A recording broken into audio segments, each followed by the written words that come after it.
Bismillahirrahmanirrahim. Assalamualaikum warahmatullahi wabarakatuh. Waalaikumsalam warahmatullahi wabarakatuh. Alhamdulillahirabbil alamin. Kita panjatkan puji dan syukur kehadirat Allah Subhanahu wa taala karena pada malam hari ini alhamdulillah kita bisa bersilaturahim, bisa bertemu walaupun di dunia maya melalui Zoom meeting. Kita akan bincang santai, sembang santai, buku teks sejarah untuk sekolah menengah di Indonesia dan Malaysia. Ini dah disampaikan melalui WhatsApp group. Pertama, saya mengucapkan terima kasih kepada Dr.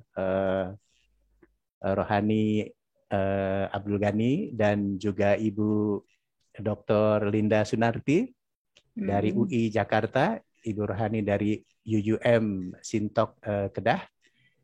Dan Pak Esa, termasuk tadi ada seorang lagi mungkin partisipan. Kita malam ini nak bincang buku teks sejarah SMA kelas 12 di Indonesia dan sejarah tingkatan 5 di Malaysia. Dan kebetulan Ibu Linda salah seorang penulis dalam sejarah SMA kelas 12 dan Dr. Rohani ahli pakar rujuk dalam sejarah tingkatan 5. Materi yang akan disentuh, dibicarakan satu materi tentang konfrontasi Indonesia-Malaysia 6366 dan yang berikutnya sebenarnya kita mengharapkan Dr. Abdurrahman hadir tapi masih belum, yaitu mengenai peristiwa tragedi nasional G30S 65 di Indonesia dan rusuhan kaum 13 Mei 69 di Malaysia dan implikasinya bagi kepemimpinan kemerdekaan bangsa Indonesia dan Malaysia. Itu bincang santai kita pada malam hari ini. Assalamualaikum Dr. Sakila Dahlan. Waalaikumsalam Pak Andi. Alhamdulillah dah boleh join. Ini kita dah mulakan. Terima kasih dah boleh join dan boleh kongsi nanti. Ini bersama Dr. Linda Sunarti, pensarah daripada UI Jakarta. Saya baru saja sampai daripada Genting Highland. Baru sampai. Baru 1 jam sampai. Ya, ini ada Dr. Rohani pun. Dan ini Tuan Hafizah Munir, boleh maklumkan Cigu ini Cikgu. Oke, Cigu. Cikgu daripada Malaysia. Oke, alhamdulillah. Oke, kita mungkin nak mulakan satu soalan saya kepada Ibu Linda dulu atau Ibu Rohani dulu? Bagusnya Bu Linda. Silakan Bu Rohani dulu, tak apa. Nah, Dr. Rohani dulu. Dr. Rohani, salah seorang ahli pakar rujuk sejarah tingkatan 5 Malaysia dan mungkin menyelidik ataupun menulis pun mengenai konfrontasi Indonesia. Tentu soalan saya sebagai ahli pakar rujuk dah menambah baiki buku-buku teks untuk sejarah sekolah menengah di Malaysia itu. Tapi soalan saya masih ada ke perkara-perkara yang mengikut pandangan dokter kurang atau apa yang menurut pandangan dokter sepatutnya ini didedahkan kepada murid-murid di sekolah menengah. Mungkin dokter sila bagi komen, bagi pandangan dalam masa 10 menit lah. Bila nak menampilkan slide atau PowerPoint pun sila dokter. Okey, slide itu akan Pak Andi share kan?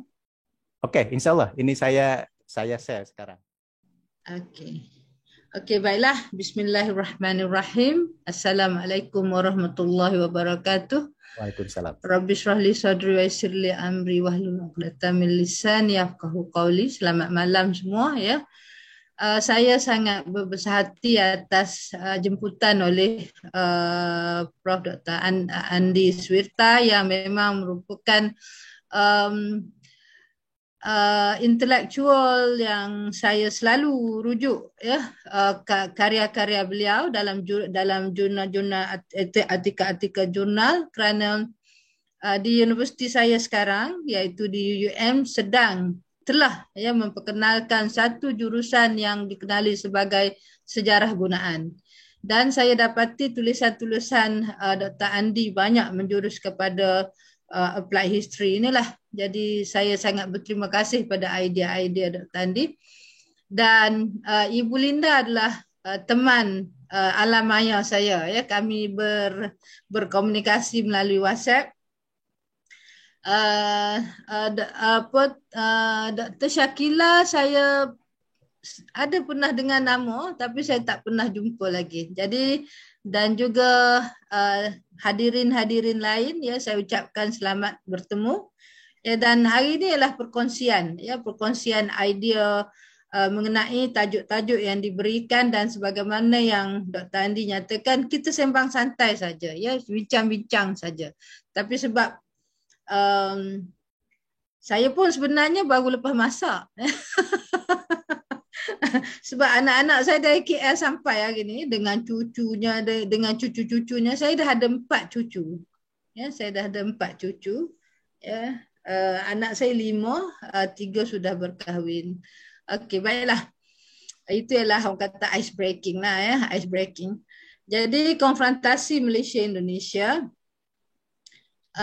menurut buku teks sejarah Malaysia tingkatan 5 KSSM, ya, Kurikulum Standard Sekolah Menengah Malaysia, ya, sebelum ni KBSM, Kurikulum Baru Sekolah Menengah, ya, kemudiannya, ya, tahun 2021 KSSM, Kurikulum Standard Sekolah Menengah, dan ada beberapa pembaharuan yang mungkin Dr. Andi kita akan bincang pada 31 Ogos nanti, ya. Khusus tentang bagaimana, ya, bagaimana perkara-perkara yang ditetapkan oleh, di sini dipanggil sebagai Kementerian Pendidikan Malaysia, bahagian Biro Buku Teks, ya. Saya tak boleh menceritakan semua, ya, tetapi beberapa perkara yang teknikal itu kita boleh kongsilah demi kebaikan bersama. Baiklah, konfrontasi Malaysia-Indonesia, ya, merupakan satu sisi gelap, ya, dark side of Malaysia-Indonesia relationship, ya. Kita ini istimewa, Malaysia-Indonesia ini memang istimewa, persamaannya cukup banyak, ya, bahasanya sama, ya. Dr. Andi selalu berbahas Bina, ya, Bina itu bahasa Indonesia, ya. Kalau Malaysia tu bahasa Bima, ya, bahasa Malaysia, ya. Jadi Dr. Andi ni dia provoke kami, tahu. Dia kata dia cubit sikit, ya, supaya kita ni wah marah. Tapi saya kenal Dr. Andi ni, ya, kerana saya tanya dengan Prof Anwar. Prof Datuk, Dr. Andi tu siapa, ya? Dia selalu usik kita. Dia kata Dr. Andi tu memang kritis orangnya, ya. Dia selalu, kalau boleh tu mau saja diajaknya kita berdebat, ya. Langsung, baru-baru ni saya hantar 2 kereta pada Dr. Andi, Mercedes dan BMW, ya. Okey. So konfrontasi Malaysia-Indonesia ini adalah merupakan sisi gelap dalam hubungan Malaysia-Indonesia, walaupun sebenarnya dua negara ini merupakan negara jiran yang paling rapat dan paling banyak keistimewaan. Tapi dalam sejarah hubungan Malaysia dengan negara-negara jiran, hanya dengan Indonesia saja kita berkonfrontasi. Jadi itulah uniknya, ya. Paling bagus, paling baik, sahabat paling baik, ya, tidur sebantal walaupun mungkin mimpi lain-lain, tetapi akhirnya kita berkonfrontasi, ya. Jadi itulah, ya, kalau kita dalam satu wacana tentang konfrontasi ini, kita akan tengok dalam konteks sejarah lah, iaitu 4W1H. Ya, saya selalu nyatakan pada pelajar-pelajar saya, 4 orang isteri, 1 suami, ya, 4W wife, ya. Jadi ya, what, why, when and who, and 1H, 1 husband, itulah how, ya, bagaimana ini boleh berlaku. Jadi sebenarnya titik tolak kepada pelaksanaan ataupun Indonesia menggempur Malaysia melalui dasar Ganyang Malaysia oleh Soekarno pada September 1963 itu adalah disebabkan oleh beberapa rentetan peristiwa yang sebenarnya dibenihkan daripada rancangan penubuhan Malaysia oleh Tunku Abdul Rahman.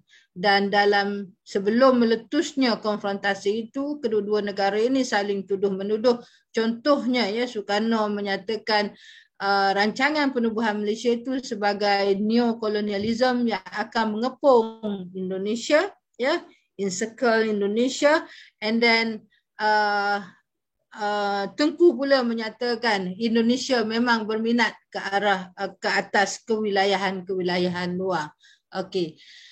Dan apapun ya, apabila kita menyebut peperangan ya, walaupun menang ataupun yang kalah, masih ada kerugian bagi kedua-dua belah pihak ya, seperti mana yang terjadi sekarang ya, Rusia dengan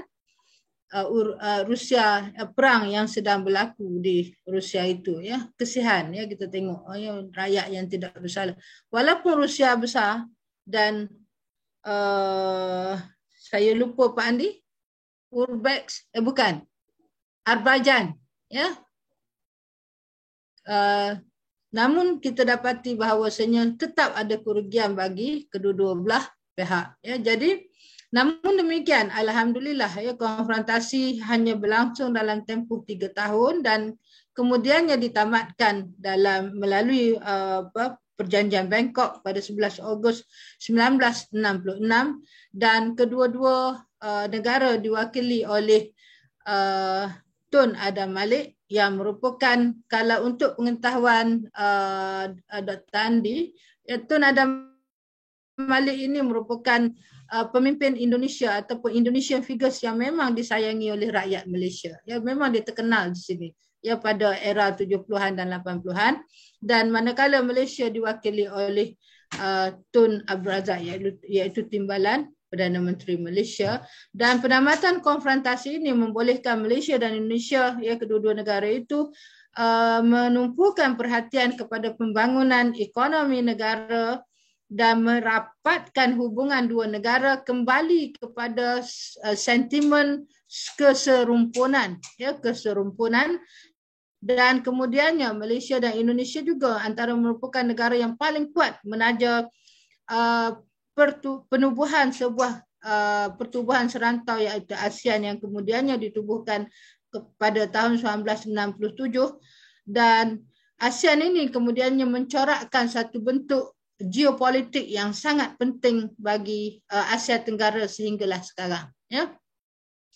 Jadi itu tentang konfrontasi ya. Kita pergi kepada bahagian kedua ya, narasi perbincangan peristiwa konfrontasi dalam buku teks kedua-dua buah negara, iaitu di Malaysia dan Indonesia ya. Okey. Bagi Malaysia ya, next. Okey, ini ialah muka depan ya, ataupun gambar ya, cover buku sejarah tingkatan 5 KSSM bagi Malaysia, dan sejarah buku teks sejarah Indonesia SMA XII ya. XII itu apa Pak? 12 ya? SMA itu tingkatan 12. Okey. Jadi okey, saya meneliti kandungan buku teks sejarah Indonesia ini melalui flipbook lah ya, melalui flipbook, sebab saya nak tahu apa pendekatan yang digunakan, dan juga of course sejarah Malaysia, buku teks sejarah tingkatan 5 Malaysia ini memang saya sedia maklum lah.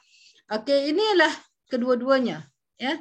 Inilah kedua-duanya di mana ini adalah konten yang telah dimasukkan ataupun yang terdapat dalam buku teks sejarah SMA, dan ini adalah konten tentang konfrontasi yang terdapat dalam buku teks tingkatan 5 KSSM di Malaysia. Jadi di sini memang kita melihat ada perbezaannya. Okey. Jadi saya bincangkan tentang perbezaan dan persamaan antara kedua-duanya.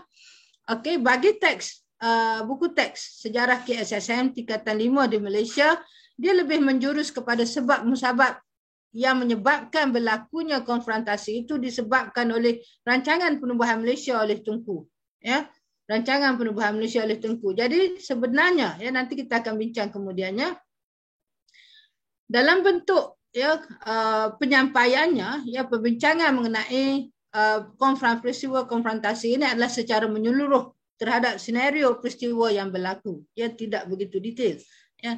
Dan sebahagian besar ya, pada saya sebahagian besar 1/3 daripada perbincangan itu memberikan tumpuan kepada perjanjian pemulihan hubungan 1966 dan menjelaskan peranan para pemimpin kedua-dua buah negara seperti Tunku Abdul Rahman, Tun Abdul Razak Ghazali Syafi'i, Presiden Soeharto dan Tun Adam Malik dalam proses untuk menamatkan sengketa kedua belah negara, ya. Dan ditunjukkan gambar-gambar mereka, ya. Manakala dalam buku teks sejarah SMA Indonesia, ya, lebih difokuskan kepada perkembangan politik domestik Indonesia, iaitu demokrasi terpimpin semasa Soekarno, ya. Dan di sini diletakkan, ya, saya baca tentang konfrontasi ini, permulaan kepada perbincangan itu diletakkan sebagai begini, ya. Penubuhan Malaysia 1963 telah memberikan keuntungan kepada PKI, iaitu Partai Komunis Indonesia, kerana mereka berjaya memobiliskan pengaruh mereka bagi atas hujah bagi menentang kolonialisme di rantau ini, terutamanya di negara jiran Indonesia. Dan perbincangan mengenai konfrontasi itu lebih ditumpukan kepada Jawa, ya, wilayah Jawa berbanding dengan kawasan-kawasan lain yang sebenarnya turut terlibat, ya, dalam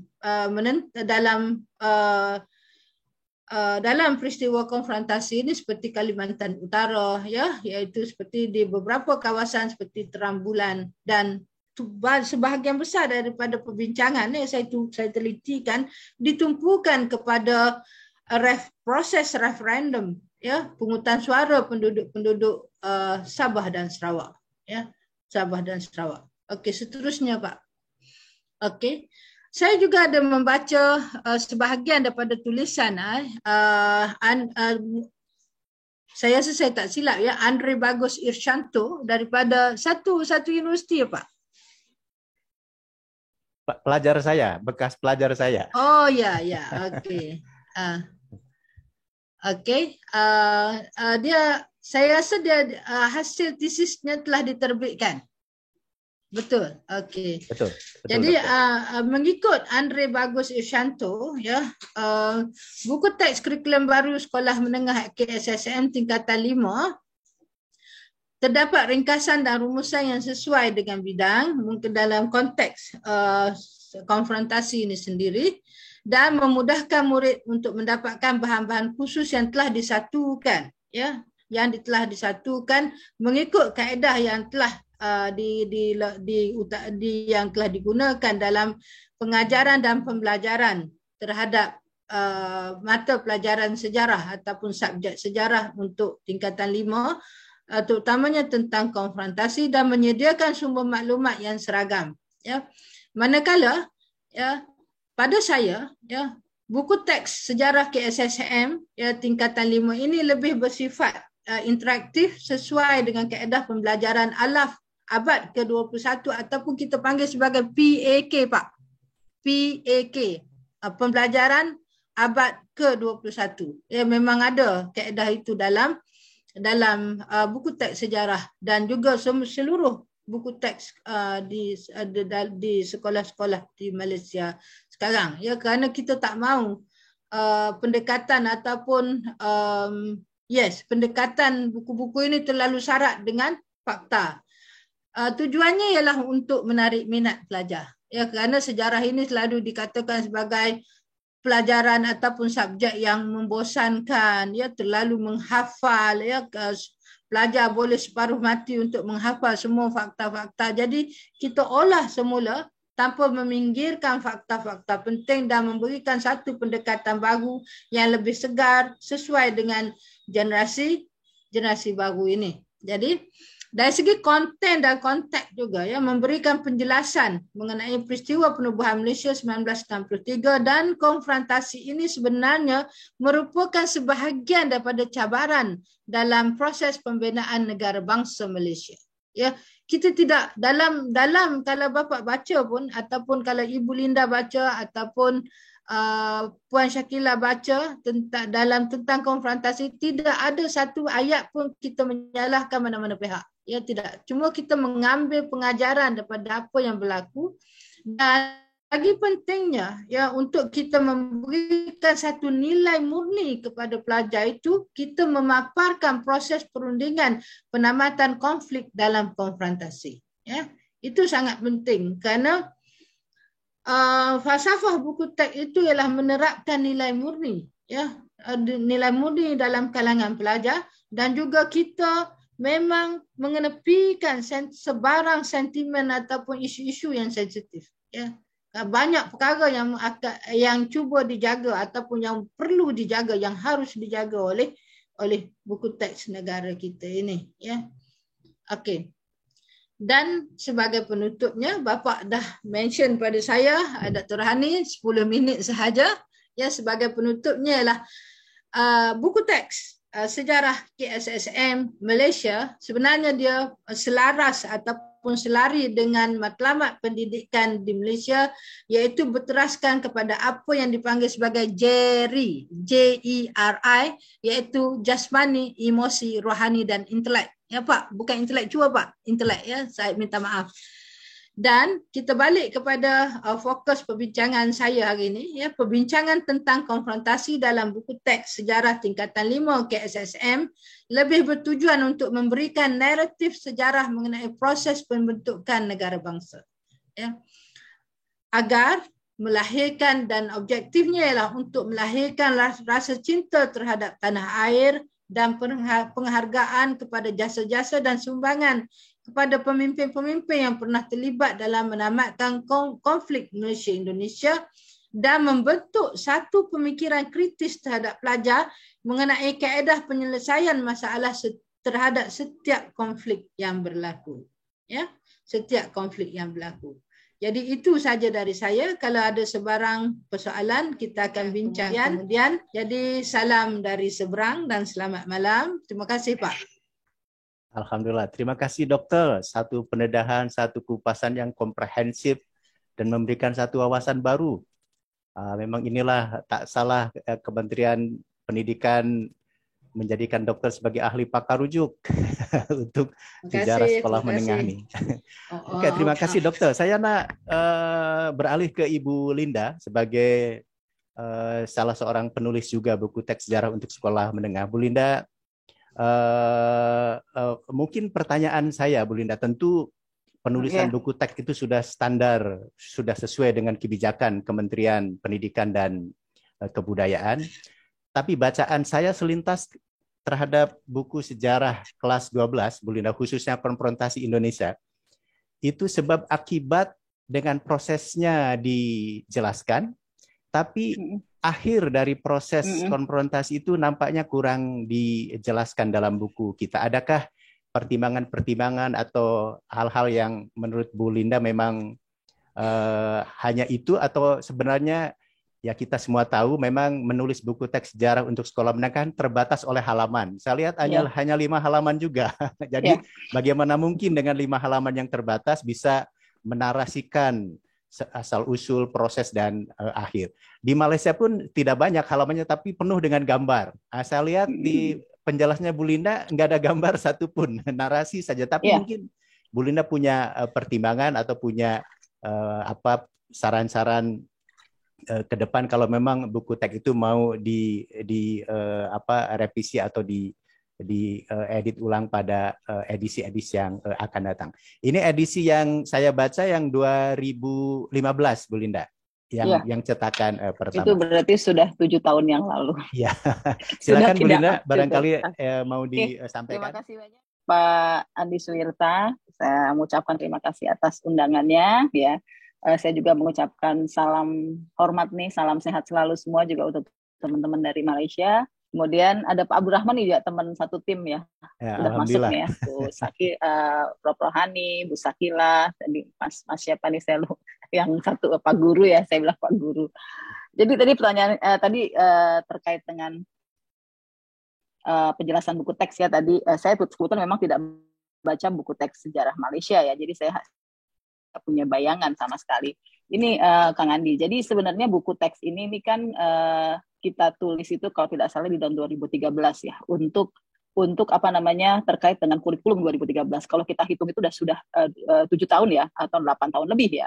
Jadi memang sudah ada rencana ya akan direvisi gitu loh, seperti itu. Tapi memang pada saat itu kita memang dibatasi oleh jumlah halaman, dan kemudian juga pesannya adalah bahwa ini buku teks rujukan. Jadi nanti kan kalau di Indonesia itu, jadi nanti ada turunannya gitu loh Kang Andi. Jadi nanti ini bisa dijadikan, jadi nanti kan di sekolah itu dibebaskan, nanti ada namanya buku apa ya Pak Abdurrahman, saya lupa tuh. Jadi nanti buku sejarah Indonesia itu bukan hanya yang itu gitu loh. Jadi nanti ada beberapa buku lagi yang ada buku pendamping. Buku pendamping namanya. Jadi itu adalah buku yang dirujuk gitu loh. Jadi buku yang dirujuk, dan kami ketika menulis itu selalu berpedoman pada yang namanya kita sudah punya babon ya sejarah Indonesia yang 6 jilid itu. Sekarang udah 7 jilid Kang Andi. Jadi kita selalu merujuk kepada sejarah nasional Indonesia yang 6 jilid yang sudah dianggap sebagai buku babon ya dalam pembentukan karakter nation building di Indonesia. Itu yang sudah dibuat, mungkin Prof. Rohani udah kalau Pak Maman udah 8 jilid ya Pak Maman ya. Jilid 7, jilid 8 saya nggak tahu. Itu yang menjadi rujukan kami semua dari buku itu. Dan kebetulan memang pada saat itu kita ini kan yang kalau kita bahas kalau 7 tahun yang lalu ya 2013, kalau kita lihat memang pada saat itu ya arahannya seperti itu gitu ya. Arahannya seperti itu. Jadi kita mengikuti arahan dari Kemendikbud pada saat itu dalam membuat buku teks. Dan kebetulan terkait masalah konfrontasi ya, kalau kita lihat dalam sejarah Indonesia ini agak berbeda sebenarnya. Ini pengalaman saya juga dalam menulis ketika saya menulis peristiwa konfrontasi.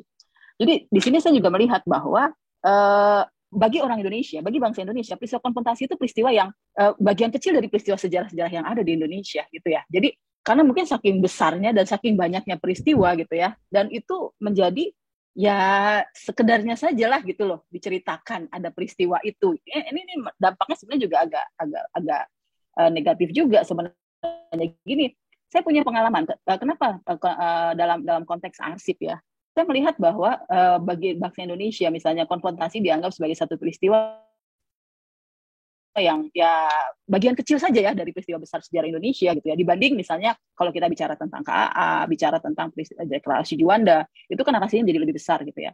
Dan ini saya pengalaman ada gini Prof. Ani, bahwa arsip-arsip tentang konfrontasi di Indonesia itu sangat minim. Ketika saya mencari itu, ketika saya ada kaitannya dengan disertasi saya itu sangat jarang sekali gitu. Bahkan ketika saya ke arsip nasional, peristiwa tentang konfrontasi itu lebih banyak ya arsip-arsip poti gitu loh, dan nggak ada arsip-arsip yang misalnya punyanya Inggris segala macam, atau yang ke Deplu pun saya tidak menemukan arsip konfrontasi. Dan ini memperlihatkan bahwa menurut saya bahwa bagi bangsa Indonesia gitu ya, peristiwa konfrontasi itu bagian kecil saja gitu loh dari apa ya. Jadi memang narasinya ya kita memang pada saat itu ya sangat dibatasi oleh halaman gitu loh, sangat dibatasi oleh halaman, jadi kita tidak banyak gitu ya, karena memang kita berbeda ya dengan yang punya Malaysia itu penuh gambar, kita lebih dominan narasinya, dan dengan narasi yang sangat singkat itu agak susah ya untuk menjelaskan secara alurnya itu loh, detail. Memang menurut saya juga alangkah baiknya juga kalau nanti direvisi ke depannya itu terkait tentang masalah penyelesaian damai ya. Penyelesaian damai itu yang penting juga harus bisa dijelaskan.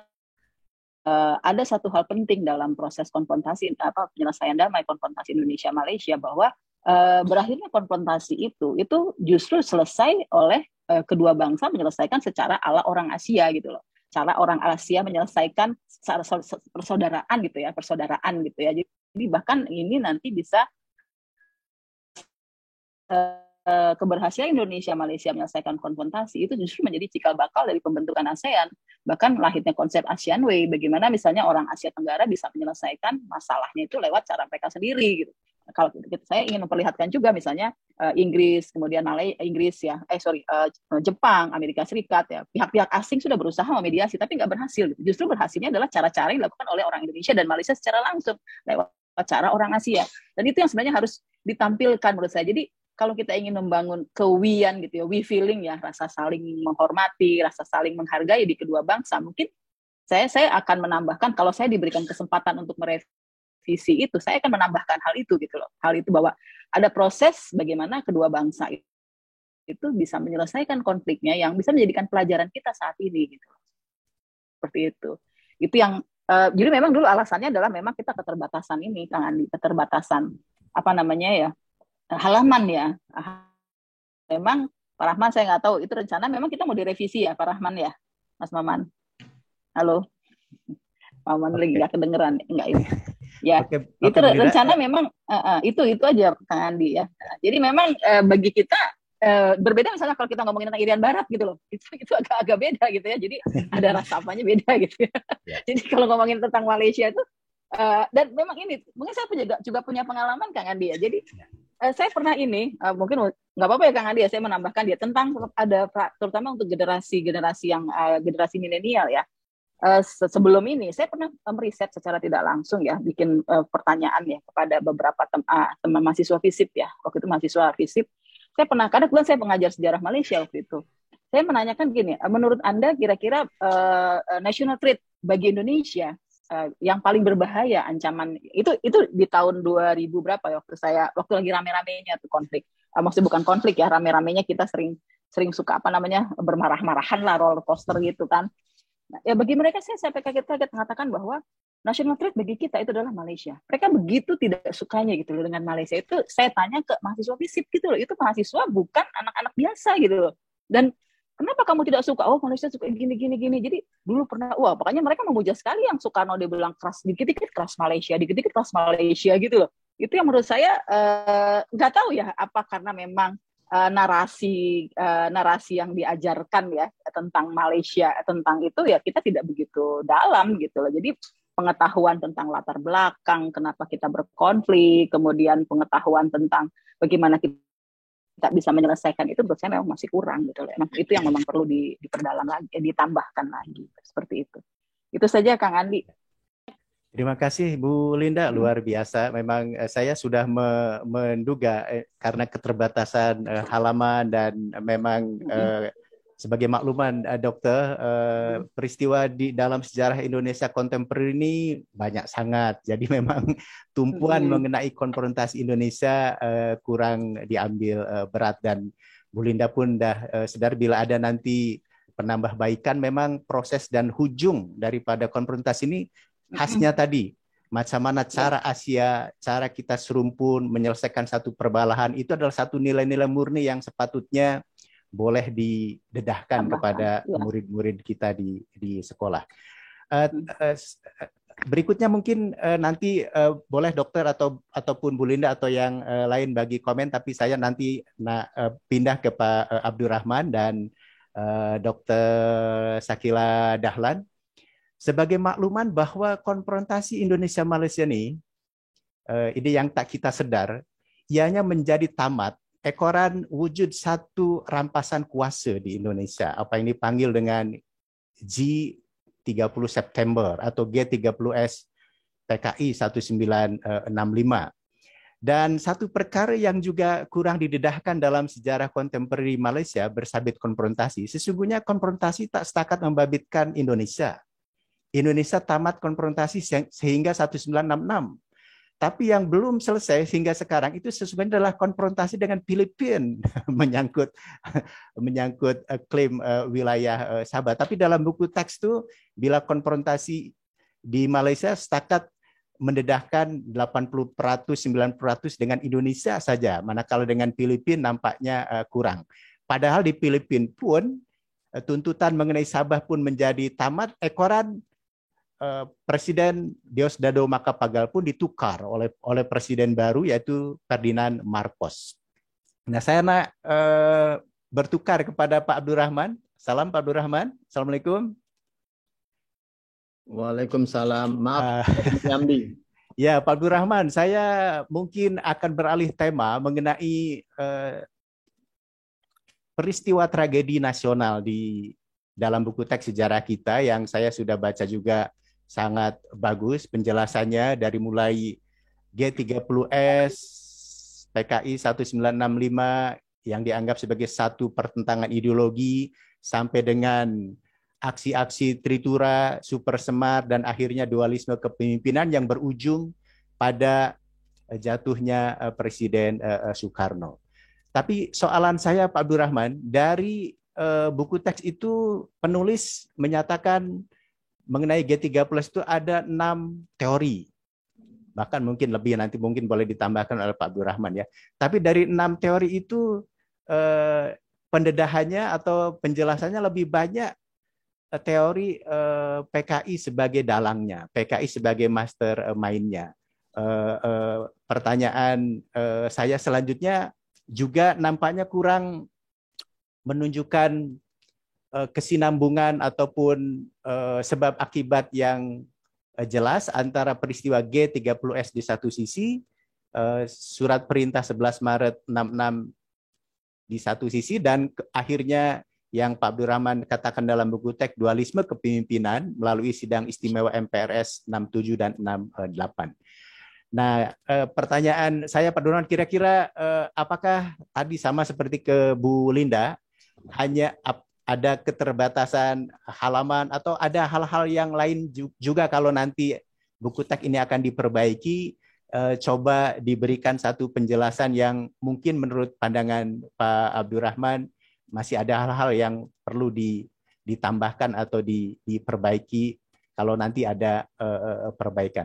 Tapi sebelumnya silakan komentar mengenai peristiwa G30S PKI, kemudian Super Semar, dan dualisme kepemimpinan sebagaimana dijelaskan dalam buku teks sejarah kelas 12 itu, Pak Abdurrahman.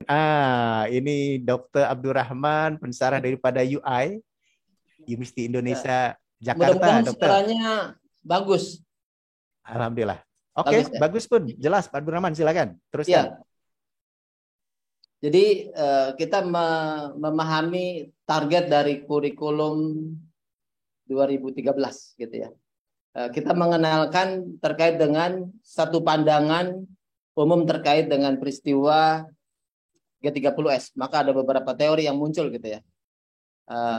Apakah Soekarno terlibat di dalamnya, apa Soeharto terlibat di dalamnya, ataukah itu sebatas konflik antara tubuh dalam tubuh TNI. Tetapi ini adalah sebuah sejarah pendidikan, gitu kan ya. Ada sebuah kepentingan dari sebuah pemerintahan, dan kita memahami sumber sejarah, meyakini bahwa sumber sejarah harus, saya mengambil satu sumber sejarah yang saya yakini bahwa ini menjadi sebuah dasar dari peristiwa itu. Nah, kami menyepakati gitu bahwa yang diangkat adalah satu peristiwa bahwa PKI itu menjadi dalang, dan maka disitulah kami menjelaskan faktor-faktor penyebab terjadinya peristiwa G30S PKI gitu, yang lebih detail dibandingkan dengan yang lainnya. Nanti yang lainnya itu menjadi tugas mahasiswa. Kalau dari kurikulum K13 itu kan mahasiswa aktif gitu ya. Nah, itu menjadi sebuah pembelajaran. Nah, itu peran besar ada pada guru itu. Jangan sampai guru salah dalam memberikan suatu pemaparan gitu ya. Tapi di buku guru itu kan ada petunjuknya gitu ya. Di buku guru ada petunjuknya. Nah, itu menjadi satu tatan bagi kami bahwa kami harus punya pegangan bahwa untuk menanamkan kepada siswa ini harus satu. Nggak bisa kalau ke siswa ini memberikan suatu pandangan yang lebih luas gitu ya. Sehingga kami mengambil satu teori yang terkait bahwa PKI itu adalah dalang. Yang sisi seperti ini. Nah, terkait dengan Super Semar, itu pun semuanya adalah sejarah sebagai pendidikan, ya, sejarah sebagai pendidikan. Kami tidak membawa ranah politik seperti ini. Jadi sejarah sebagai pendidikan, begitu juga ketika konteks membahas tentang muncul dua matahari, sedangkan konteks itu juga menjadi sebuah perkembangan seperti itu, sehingga tidak ada keberpihakan kepada Soekarno, keberpihakan pada Soeharto. Kami mencoba membawa satu konsep tentang ya, bagaimana mendidikkan sejarah ini bagi pada anak-anak sekolah gitu ya. Nanti bagaimana guru menggali informasi itu di buku guru yang kami masukkan. Nah, makanya di buku guru itu ada beberapa model pembelajaran yang kami berikan sehingga mereka bisa menggali informasi lebih jauh. Tapi kami harus memberikan dasarnya dulu pada siswa sehingga memberikan satu pemahaman. Kalau nanti semua dijelaskan dengan konteks siswa pada kondisi seperti itu, mereka belum tentu bisa menangkap dengan baik. Gitu. Maka konteksnya adalah seperti itu. Sederhananya seperti itu, Kang Andi. Alhamdulillah, terima kasih Dr. Abdurrahman. Saya pikir jelas sekali mengingatkan kita semua bahwa sejarah untuk pendidikan itu memang adalah penting diingat bagi buku-buku teks sejarah untuk sekolah menengah, itu yang tidak boleh lupa. Dan tadi Dr. Rohizani pun menyatakan bahwa konteks konfrontasi Indonesia-Malaysia pun konteksnya adalah pembinaan bangsa. Jadi kita pun sama, pendidikan sejarah untuk meningkatkan semangat nasionalisme, patriotisme, dan sebagainya. Terima kasih Pak Abdurrahman. Saya nak bertukar ke Dr. Sakila. Seperti sedia maklum. Boleh nambahin dikit Kang Adi? Sorry. Silakan, boleh enggak? Silakan. Nggak terkait dengan yang, karena kebetulan sekarang kami nulis bareng ya dengan Mas Maman ya tentang buku. Mohon maaf nih, jadi keingetan gitu ya. Jadi gini, menurut saya gini, itu kalau kita perhatikan ya buku K13 itu ada teori-teori tentang 30 SPK itu adalah hal yang baru Kak Andi, karena sebelumnya nggak ada.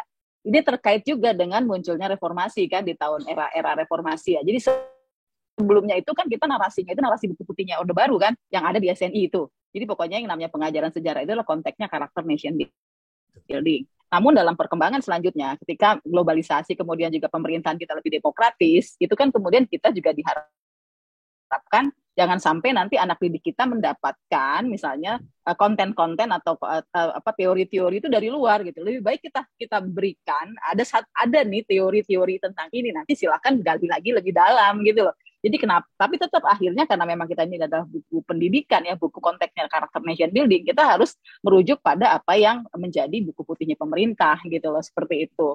Tapi saya katakan bahwa ini sebenarnya kemajuan bagi dalam penulisan sejarah Indonesia, adanya teori-teori itu, karena sebelumnya kalau lihat buku teks sebelum K2 2013 itu nggak ada gitu teori-teori itu gitu ya. Jadi bahkan pernah ada peneliti dari NUS itu pernah menilai buku kita itu berarti ini ada satu kemajuan, bahkan menampilkan teori-teori itu adalah sesuatu yang baru gitu. Sebelumnya ada gitu. Itu Kang Andi, menurut saya sedikit saya tambahkan. Tapi tetap kita berpijak pada apa yang diminta oleh pemerintah, bahwa buku ini adalah anak harus diberikan satu ini ya, ini loh pendapat pemerintah. Tapi silahkan kalau Anda menggali lebih dalam ya masuk aja ke jurusan sejarah gitu loh. Tapi ada cerita-cerita ini jangan sampai mereka dapatnya dari link-link yang nggak jelas, tapi dari buku teks kita tuh ada diceritakan lebih jauh. Itu saja Kang Andi, mohon maaf kalau saya menginterupsi, mumpung saya ingat. Oke, terima kasih Dr. Dinda. Saya pikir sudah semakin memperkuat penjelasan Dr. Abdurrahman bahwa teori-teori itu kenapa akhirnya yang banyak dijelaskan tentang PKI, tapi yang lainnya juga ada disebutkan dan disebutkan pula sumber-sumbernya. Saya pikir itu satu kemajuan untuk historiografi buku teks sejarah untuk sekolah menengah. Terima kasih Dr. Dinda. Saya nak Dr. Sakila Dahlan, ini serupalah dengan saya pun di UPSI kan, dengan UPI, yaitu abang adik lah mengenai Universiti Pendidikan. Sebagai makluman pula bahwa ini dalam pensejarahan untuk pelajar-pelajar di IPT lah, bahwa peristiwa konfrontasi Indonesia sesungguhnya adalah memberi satu kesan yang kuat kepada negara Malaysia, khasnya persepaduan antar kaum. Dan ini dalam pilihan raya 1964 nampak betul bahwa Perikatan Nasional berjaya memenangi lebih daripada 50% kan. Tapi selepas konfrontasi itu tamat 1966 mulai muncul pula ketegangan antara kaum itu.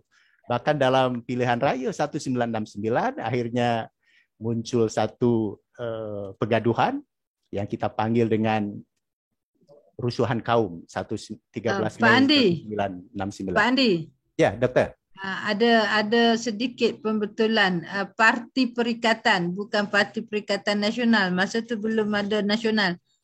Parti Perikatan. Oh, Perikatan saja ya. Oke, Parti Perikatan.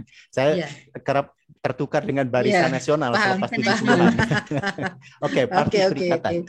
Oke, Dokter Sakila, saya tengok dalam buku Sejarah Tingkatan 5, khasnya rusuhan kaum 13 Mei yang memberi kesan kepada Bapak Kemerdekaan Malaysia Tunku Abdurrahman Putra meletak jawatan, itu kurang didedahkan. Mungkin bolehlah tadi dalam pandangan Dr. Rohijani ini adalah satu pendidikan sejarah, satu pengajaran sejarah, mungkin nilai-nilai murni sahaja yang kena didedahkan, tapi yang dianggap kurang elok mungkin tak payah didedahkan.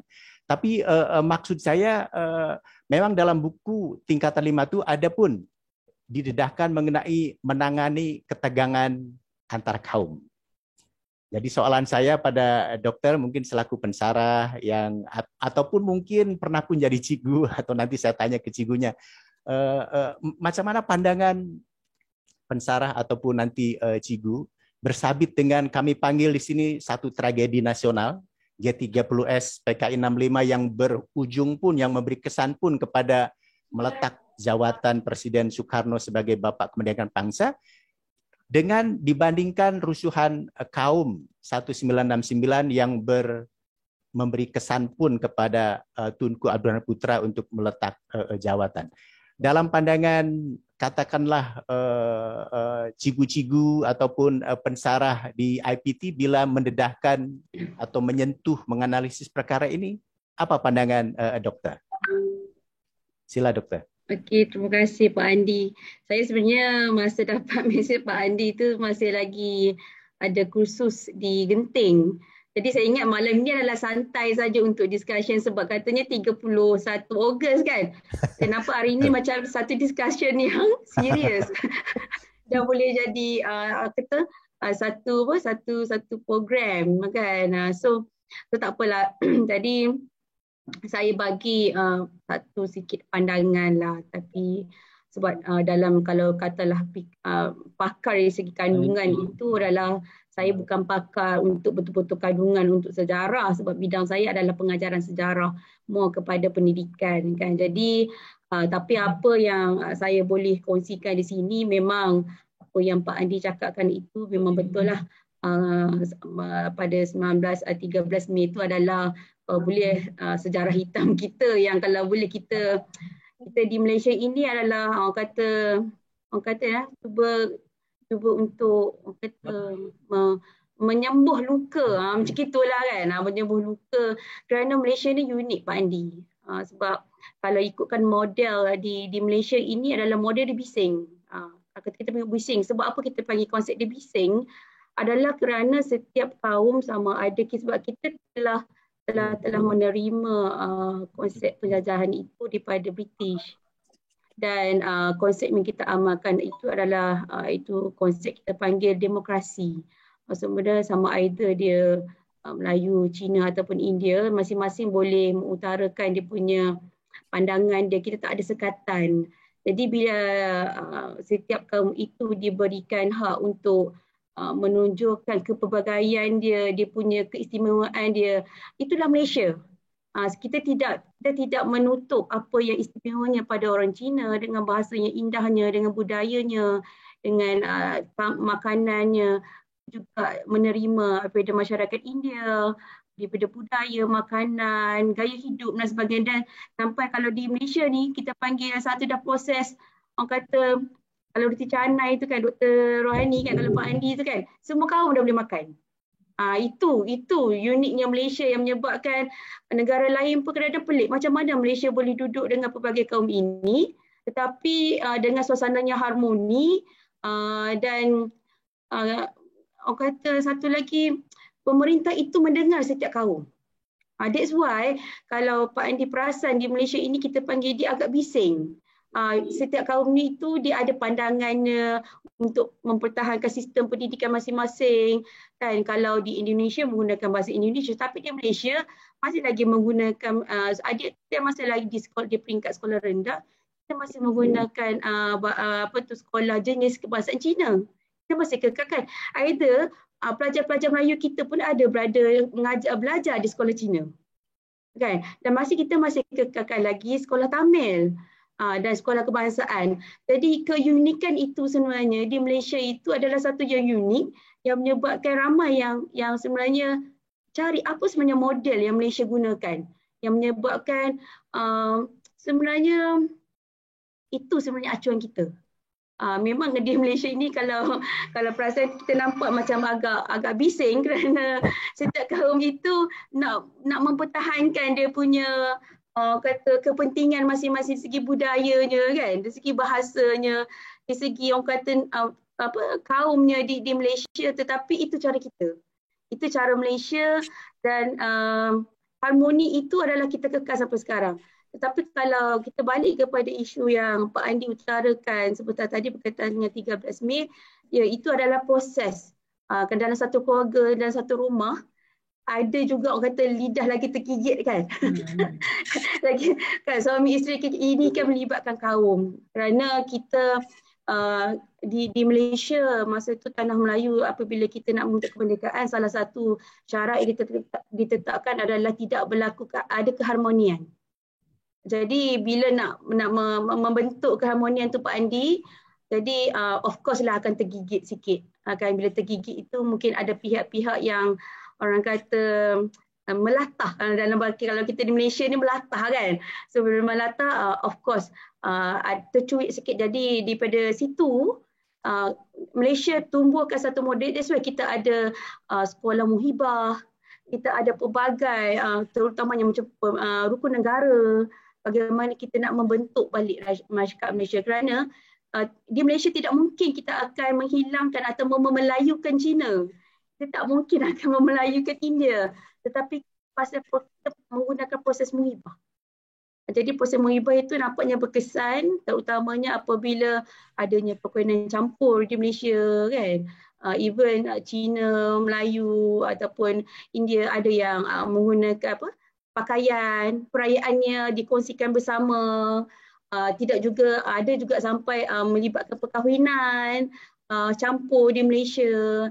Jadi 13 Mei itu memang satu peristiwa yang duka sebenarnya di Malaysia, sebab kita baru kan baru membentuk rumah, orang kata istilahnya rumah baru nak ketuknya paku kan, tetapi dah ada goyangnya kan. Tetapi this is a process di Malaysia Pak Andi. Jadi terserba sikitlah sebenarnya situasi di Malaysia, uniknya kita punya masyarakat di Malaysia sebenarnya. Okey, Doktor. Terima kasih di atas makluman dan kongsi wawasan dari perspektif pendidikan dan pengalaman Doktor pun lah. Okey, saya mungkin nak tanya Puan kan, Hafizah Munir kan? Cikgu Hafizah ni sebenarnya adalah saya punya student. Cikgu Hafizah masih lagi baru lah. Ya, masih lagi baru. Tapi Puan kan? Cik Hafizah. Oh, Cik Hafizah. Cik Hafizah. Saya nak tanya kepada Cik Hafizah sebagai cikgu ya, sama ada baru ke atau dah lama pengalaman dari yang tadi didedahkan, disentuh dan dikupas oleh Dr. Rohani, oleh Dr. Linda Sunarti, oleh Dr. Abdul Rahman dan Dr. Shakila pun, kalau boleh saya atau pahamkan pada kami daripada Indonesia, apa cabaran utama bila mengajarkan peristiwa-peristiwa dalam sejarah kontemporeri di Malaysia, sama ada konfrontasi Indonesia-Malaysia ke, ataupun tadi ketegangan kaum atau rusuhan kaum yang tadi Dr. Shakila kata itu bezanya dengan Indonesia. Bila di Indonesia dia ada Pancasila sebelum merdeka, ada Pancasila, tapi walaupun dah ada Pancasila selepas merdeka bergaduh juga dengan tragedi nasional G30S. Di Malaysia dia mendirikan negara tapi ada kerusuhan kaum, lepas tu ada rukun negara. Harmonilah sehingga sekarang walaupun tadi ada berlain-lainan. Jadi soalan saya kepada Cikgu Hafizah Munir, apa cabaran besar, cabaran utama bila memang mengajarkan peristiwa-peristiwa dalam sejarah kontemporeri di Malaysia, khasnya tidak peristiwa penting tadi, sama ada cadangan ataupun saranan yang sepatutnya wujud dalam buku teks yang sedia ada, yang dianjur atau disediakan oleh pihak kerajaan atau kementerian. Sila Cikgu bagi pandangan dan kongsi wawasan berasaskan pengalaman ataupun pemahaman Cikgu Hafizah. Saya rumuskanlah daripada perbincangan tadi. Kita kata pengisian tentang konfrontasi ini sebenarnya sangat sesuai juga kerana dia dapat mengajar kita punya anak bangsa untuk lebih mencintai lah kita punya negara dan sentiasa bersatu hati, bersatu padu untuk sentiasa menjaga keamanan negara tersebut. Jadi mungkin itu sedikit lah kalau misalnya pandangan daripada saya yang mungkin kurang sedikit kurang ilmu lah berkaitan hal ini. Maafkan saya lah kalau ada kesalahan dan seumpama. Terima kasih. Oke, terima kasih Cikgu Hafizah Munir, satu pandangan, satu kongsi wawasan yang cantik pun. Akhir sekali saya nak tanya pada Pak Esa Gumelar nih, walaupun dia pensarah muda daripada UPI sejarah, tapi dah pernah pun jadi cikgu di Indonesia. Pak Esa mungkin bisa memberikan komentar singkat juga, apa tantangan kira-kira guru sejarah di sekolah ketika mengajarkan peristiwa kontemporer Indonesia, khususnya konfrontasi Indonesia-Malaysia atau G30S, PKI 65, Super Semar, sampai dengan dualisme kepemimpinan di Indonesia. Silakan memberikan komentar singkat Pak Esa. Ya, baik, terima kasih Pak Andi yang telah memperkenalkan saya untuk mungkin menambahkan. Kebetulan saya juga pernah menjadi guru dan saya juga pernah melihat situasi dan kondisi yang terjadi di sekolah itu sendiri, Pak Andi. Nah, pertama itu adalah bagaimana jika kita berbicara tentang isu-isu sensitif seperti ini, terkadang siswa itu ditakutkan mencari sumber yang tidak relevan di sumber-sumber yang ditemukannya, baik itu di internet ataupun lain sebagainya gitu. Itu yang pertama. Terus yang kedua itu adalah bagaimana kita itu agak kesulitan Pak Andi untuk menjelaskan terkait dengan seperti tadi teori-teori selain yang menggagas bahwasanya G30 SPKI itu didalangi oleh PKI gitu. Bagaimana peserta didik dengan karakteristik seperti itu sudah memahami bahwasannya mereka terkadang hanya memahami bahwa ya PKI yang merupakan dalang dan menolak teori-teori yang ada terkait dengan peristiwa tersebut gitu. Jadi ada beberapa hal yang memang di lapangan ataupun di dunia sekolahan bagaimana peserta didik juga sudah mengetahui terkait dengan pengetahuan awal terkait dengan isu-isu sensitif seperti ini. Terus yang selanjutnya itu adalah sangat baik Pak Andi dari apa yang tadi disampaikan, bagaimana penjelasan terkait dengan konfrontasi Malaysia dan Indonesia tidak hanya dijelaskan hanya sekedar konfrontasi yang ada, tetapi juga akhirnya jalan damai yang memang digaungkan oleh kedua negara, sehingga memang ada hal positif yang bisa diambil ataupun ada nilai positif yang bisa diambil oleh peserta didik itu sendiri gitu. Karena terkadang saya melihat gitu Pak Andi, ketika kita berbicara tentang konfrontasi antara Indonesia dan Malaysia, bagaimana banyak peserta didik yang cenderung lebih memikirkan bahwasanya sikap nasionalisme itu adalah bagaimana kita bangga terhadap apa yang dilakukan oleh Indonesia, tetapi juga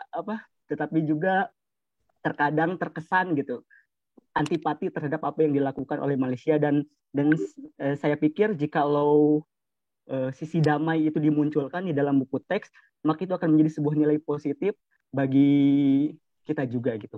Mungkin seperti itu saja Pak Andi, terima kasih. Oke, terima kasih Pak Esa pandangan dan berbagi wawasannya. Bapak Ibu yang saya hormati, nampaknya kita akan sampai pada akhir perbincangan kita. Sebagaimana kita ketahui, buku teks tadi oleh Bu Linda dikatakan adalah produk pemerintah pada zamannya. Dia akan terus diperbaiki, dia akan terus ditulis ulang pada masa-masa yang akan datang. Karena itu mungkin dalam season terakhir ini saya minta closing statement, apakah pendapat, harapan, ataupun saran dari Dr. Rohani, dari Dr. Linda, dari Pak Abdurrahman, dan dari Dr. Sakila, bersabit buku teks sejarah untuk sekolah menengah pada sebuah negara bangsa, sama ada pada masa sekarang atau pada masa hadapan, khasnya yang bersabit dengan pendedahan peristiwa-peristiwa sejarah kontemporeri yang membabitkan dua negara sebagai negara jiran khasnya di rantau Asia Tenggara. Apa pandangan ataupun saranan ataupun cadangan daripada dokter bersabit perkara itu? Sila bagi closing statement dalam 1-2 menit lah, dokter. Sila saya mulakan dari Dr. Rohani. Oke, terima kasih Pak Andi ya. Sekali lagi saya ucapkan terima kasih kepada semua yang ada dalam sidang kita malam ini. Ya, satu perkongsian yang baik. So dari segi konklusinya ataupun menutup perbincangan kita hari ini malam ini ialah pertamanya ya, saya sentiasa membawakan ungkapan yang pernah diucapkan oleh Presiden Soekarno, iaitu jas merah. Ya, jangan sesekali melupai sejarah. Ya, jadi itulah sebenarnya intipati buku teks sejarah itu sendiri. Ya, naratif sejarahnya bertujuan untuk memberikan pengajaran ya kepada pelajar-pelajar bahawasanya apa yang telah berlaku itu sekiranya kesilapan jangan diulang lagi. Ya, kerana ya semakin moden kita, semakin besarlah implikasi terhadap sengketa-sengketa yang berlaku. Ya. Yang keduanya ialah ya, pelajar-pelajar juga didedahkan bukan hanya peristiwa yang berlaku tetapi blessing in disguise pada semua perkara yang berlaku ya, konfrontasi yang berlaku. Ya, perkara itu kita tak boleh elak. Ya, dia memang telah ditakdirkan. Ya, tetapi apakah blessingnya? Ya, blessingnya ialah kita menyedari bahawasanya kitalah yang mencorakkan masa depan negara kita. Ya, demikian juga dengan 13 Mei. Ya, berikutan dengan peristiwa itulah kemudiannya kita melakukan apa yang kita panggil sebagai social re-engineering dalam negara kita dan memperkenalkan falsafah negara ya, iaitu rukun negara ya, kemudiannya segala dasar nasional, ekonomi, sosial dan pembangunan ya. Tapi itulah sebenarnya buku sejarah ini digubal dengan platform yang cukup teratur ya, kerana dia adalah satu rujukan kita panggil sebagai sumber primer kepada sistem pendidikan negara ya. Okey, itu saja dari saya. Terima kasih banyak Pak Andi dan rakan-rakan semua. Terima kasih doktor. Ya, sebagai makluman saja bahwa istilah jas merah itu memang kritikal di Indonesia, tapi dia kandungannya adalah membela PKI sebenarnya. Jadi kurang populer. Ya. Sepatutnya ucapan Tunku lagi cantik. Melupa, Melayu mudah lupa. Itu ucapan Mahathir. Ucapan Mahathir tu, Melayu tu mudah lupa, Melayu tak boleh lupa sejarah. Itu pun sangat kontroversi di Malaysia. Okay. Ya, sangat kontroversi ya. Sebenarnya Melayu, bukan semua Melayu mudah lupa. Melayu tak lupa sampai sekarang ya. Itu doktor. Ya. Okey, terima kasih. Ibu Linda, ada closing statement, ada hal yang ingin dinyatakan kalau memang ya sejarah buku teks juga akan terus ditulis ulang dan apa tadi sudah disampaikan oleh Bu Linda sesungguhnya, tapi barangkali ada yang ingin ditekankan lagi, silakan Bu Linda. Terima kasih Kang Andi. Jadi mungkin saya singkat saja ya. Jadi buku sejarah ini memang sangat penting ya, karena memang bahwa itu di setiap negara manapun buku sejarah ini adalah merupakan ciri dari bagaimana perjalanan bangsa tersebut yang membedakan bangsa tersebut dengan bangsa-bangsa lain. Jadi menjadi pelajaran yang sangat penting bagi semua bangsa. Jadi nggak ada tuh yang namanya setiap negara nggak ada pelajaran sejarah. Itu jadi sangat penting dan inilah juga menjadi tantangan kita ya para sejarawan ya untuk menulis fakta itu ya, bahkan menulis fakta dan juga menarasikannya itu dengan sesuai dengan tren saat ini gitu ya. Tapi yang juga harus kita gini Kang Andi, tantangan terbesar ya bagi sejarawan saat ini adalah bahwa gini, kalau dulu buku teks itu bisa menjadikan satu-satunya sumber yang dipercayai. Tetapi sekarang generasi milenial itu akan terus mencari gitu ya, akan terus mencari sesuatu yang mungkin nggak ada dalam buku teks. Itu yang menjadi tantangan bagi kita bahwa mereka harus ibaratnya adalah bahwa mereka ya harus kita kredibel gitu ya. Jadi sekredibel mungkin. Jadi buku sejarah itu harus kalau bisa ditulis dengan fakta yang sangat kredibel. Karena apa? Nanti itu menjadi kalau kita tidak kredibel gitu dalam menulis buku teks, dalam menulis itu, jadi nanti akan menjadi bahwa para pelajar itu nanti akan tidak mempercayai buku yang mereka baca. Karena tantangan bagi generasi saat ini adalah bahwa banyak sekali sumber yang bisa mereka dapatkan dimanapun. Jadi dan kita memang ke depannya harus sangat berhati-hati dalam menulis buku sejarah. Itu saja. Jadi yang agar mereka percaya kepada narasi yang kita ceritakan, terutama oleh negara lah istilah, karena ini kan adalah konteksnya adalah buku sejarah itu adalah pelajaran dari bagaimana negara membentuk karakter nation building. Seperti itu saja, Bang Andi. Terima kasih. Terima kasih banyak. Ibu Linda, terima kasih. Kang Abdurrahman, Dr. Abdurrahman, ada closing statement yang mau disampaikan? Silakan. Iya, terima kasih Kang Andi dan ibu-ibu semuanya. Mohon maaf ya. Iya. Satu hal yang perlu diperhatikan ketika kita menulis buku sejarah adalah dua sisi. Satu sisi kita menanamkan satu karakter building dari bangsa itu sendiri, tapi satu sisi kita adalah sejarawan yang harus menceritakan apa adanya. Jangan ada apanya. Jadi sehingga si siswa itu, betul kata bahasa tadi apa ya, kalau saya menyebutnya ada nilai yang diperoleh dari siswa itu yang menjadi sebuah pembelajaran yang seharusnya mereka bisa berlaku bijak dengan belajar sejarah. Selain nilai kebangsaan yang mereka tertanam, tapi nilai-nilai di balik itu adalah nilai dari peristiwa yang terjadi yang membuat mereka bisa berlaku bijak dari belajar sebuah sejarah. Jadi dua sisi itu yang harus kita perhatikan. Kita harus menanamkan karakter bangsa kita dengan nilai-nilai sejarah apa adanya, gitu istilahnya, sesuai dengan peristiwa itu sendiri. Seperti Bu Linda tadi katakan, kalau kita nanti akan menjadi cemoohan oleh siswa-siswa kita. Mungkin sesingkatnya seperti itu. Nuhun. Terima kasih. Assalamualaikum warahmatullahi wabarakatuh. Waalaikumsalam. Terima kasih Dr. Abdurrahman. Dan akhir sekali Dr. Shakila Dahlan, sila bagi closing statement atau akhir daripada perbincangan kita pada malam ini. Sila Dokter. Okey, sebelum tu saya ucapkan terima kasih kerana kita buka peluang pada hari ini untuk satu diskusi yang menarik.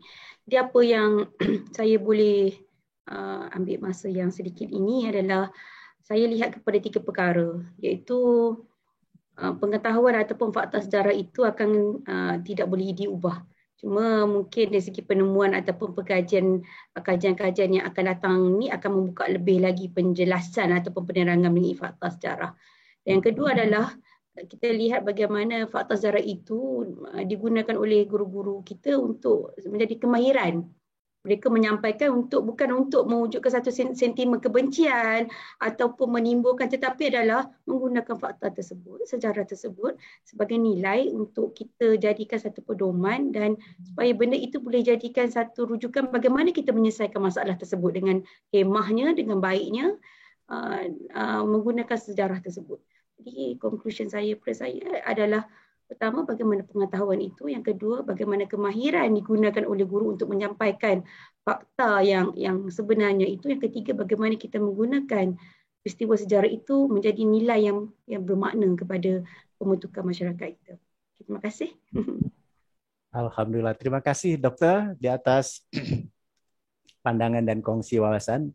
Bapak Ibu hadirin yang saya hormati, berakhir sudah perbincangan santai kita pada malam hari ini. Saya pikir saya ingin memberikan satu pernyataan terakhir juga bahwa untuk bisa memahami karakter, identitas sebuah negara bangsa memang kita harus memahami sejarahnya.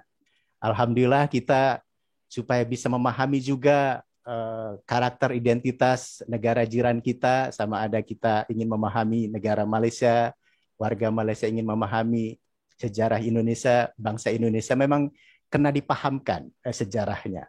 Dan pada malam hari ini satu usaha murni dari kita untuk lagi merapatkan hubungan dua bangsa yang satu rumpun, yang jiran, yang istimewa, yang selepas konfrontasi saya pikir sama ada Presiden Indonesia maupun Perdana Menteri Indonesia bila dilantik maka kunjungan pertamanya selalu negara jiran.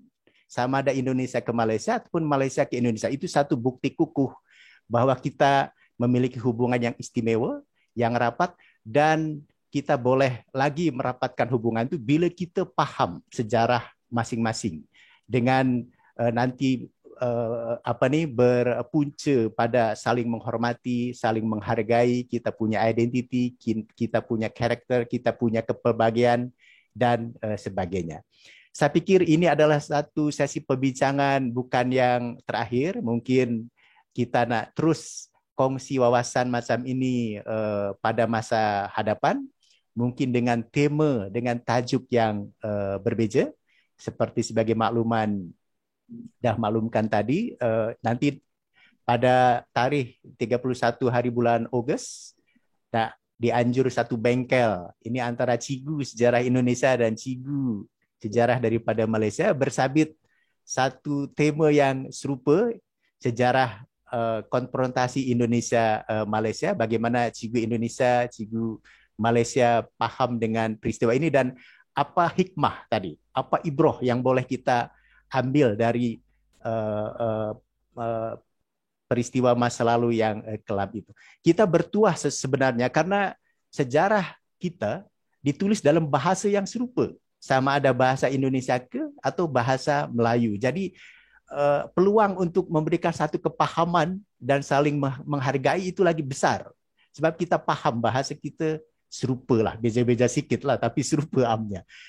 Beza sangat bila kita nak fahamkan sejarah Thailand, Filipina, kita tak faham. Sebab bahasa tu lain, ada tersampun lain. Jadi menurut saya hubungan dua negara ni, dua negara bangsa ni, nak insyaAllah nak rapat hingga bila-bila masa dengan cara kita terus memahami sejarah negara bangsa kita masing-masing, sama ada dari mulakan zaman tradisi maupun zaman kontemporari.